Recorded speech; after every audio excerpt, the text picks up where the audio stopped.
কিছু নীতি কথা বলবো। পৃথিবীতে সবচেয়ে নরম জিনিস হচ্ছে মানুষের মন। এটা ভাঙতে যেমন কোনো হাতুড়ির প্রয়োজন হয় না, শুধু মুখের কয়েকটি অবহেলিত ভাষাই যথেষ্ট। হ্যালো এভরিওয়ান, আসসালামু আলাইকুম। সবাই কেমন আছেন?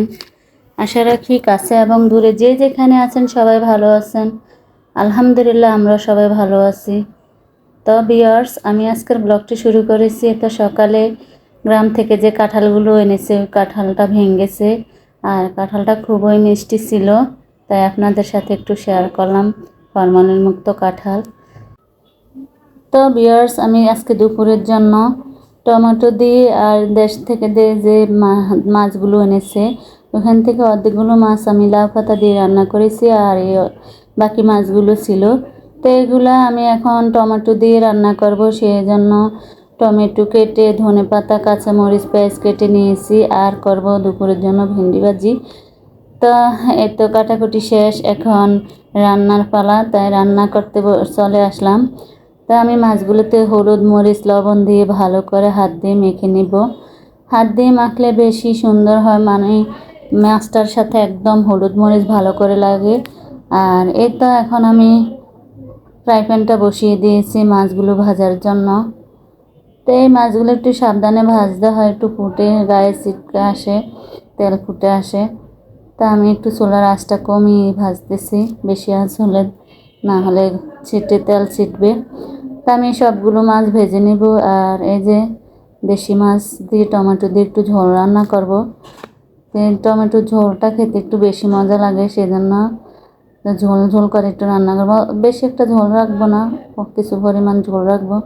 তাই তো আমার মাছগুলো এক ফিট ভাজা হয়ে গেছে, আর একটু ফিট উল্টিয়ে নিচ্ছি। তো মাছ ভাজা শেষ এখন, আর বাকি যে মাছগুলো আছে ওইগুলো ভেজে নেব।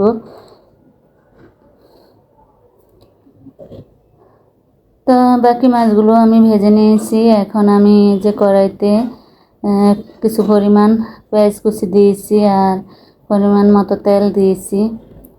তো পেঁয়াজটা আমি হালকা বাদামি কালার করে ভেজে নিব। এই তো বাদামি কালার হয়ে গেছে। আর একটু রসুন বাটা দিয়েছি। টমেটো তরকারিতে রসুন ছেঁচে দেওয়া আর বাটা দেওয়া একটু দিতে হয়, না হলে টমেটোর একটা গন্ধ লাগে। আর রসুন বাটাটা দিলে সুন্দর একটা ঘ্রাণ হয়, সেই জন্য আমি তেলে রসুন বাটাটা দিয়ে দিছি। রসুনটা একটু পেঁয়াজের সাথে একটু ভেজে নিয়েছি, তারপর টমেটো দিয়ে দিলাম কাঁচামরিচ, পরিমাণ মতো লবণ, হলুদ, মরিচ পরিমাণ মতো, সব যতটুকু লাগে অতটুকু দিয়েছি। আর এটা তো প্রতিদিন বলতে হয় না, এই রান্না ওই রান্না। ব্লগ ভিডিওতে আমি কি করি, রান্না করি, কি খাই, সেগুলোই আপনাদের সাথে শেয়ার করি প্রতিদিনের মতো। আমার এটাই হলো চ্যানেল, সেই জন্য। আর এই তো আমি সব মশলার সাথে একটু মাছগুলো দিয়ে উল্টিয়ে পাল্টে নিয়েছি, আর এখন পরিমাণ মতো ঝোল দিয়ে দিয়েছি। তো সবগুলো মাছের সাথে একটা চিংড়ি মাছে আছে, আর এই চিংড়ি মাছটা মাঝখানে দিয়ে দিলাম। তাই তো আমার তরকারিটা রান্না হয়ে এসেছে। টমেটো তরকারি বেশিক্ষণ সময় লাগে না রান্না করতে। তো আমার তরকারিটা হয়ে গেছে, আর এখন আমি ধনেপাতা দিয়ে নামিয়ে নেব। একটু ধনেপাতা দিয়ে দিলাম।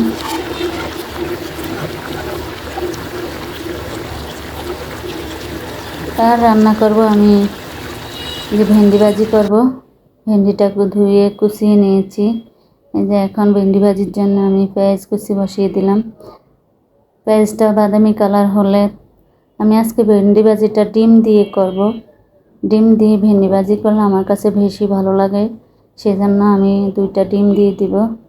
তো 2টা ডিম আমি এই যে তেলের সাথে একটু ভেজে নিব। ভেজে নিলে ভালো লাগে, আর পরে দিলে সাথে ভেন্ডিগুলো একদম লেগে থাকে, ভেন্ডির সাথে ভালো লাগে না। তো লবণ দিয়ে আমি ডিমটা ভেজে নিচ্ছি। তো ডিমটা হালকা ভাজা হলে আমি ভেন্ডিগুলো দিয়ে দিব। তো এই সিম্পল রান্নাবান্না, এটাই আপনাদের সাথে শেয়ার করতেছি। আর কাঁচামরিচ দিয়ে দিলাম। আর ভেন্ডিগুলো ধুয়ে কেটে রাখছি, না হলে যে আঠালো আঠালো লাট কেমন জানি হয়ে যায়, সেজন্য কাটার আগে ধুয়ে নিতে হবে। তো আমার ভেন্ডি ভাজি হয়ে গেছে। ভেন্ডি ভাজা একদম বেশিক্ষণ সময় লাগে না ভেন্ডি ভাজি হতে। তো ভিউয়ার্স, আমার ভিডিওটি যদি ভালো লাগে তাহলে লাইক কমেন্ট শেয়ার করবেন এবং সাবস্ক্রাইব করে আমার পাশে থাকবেন।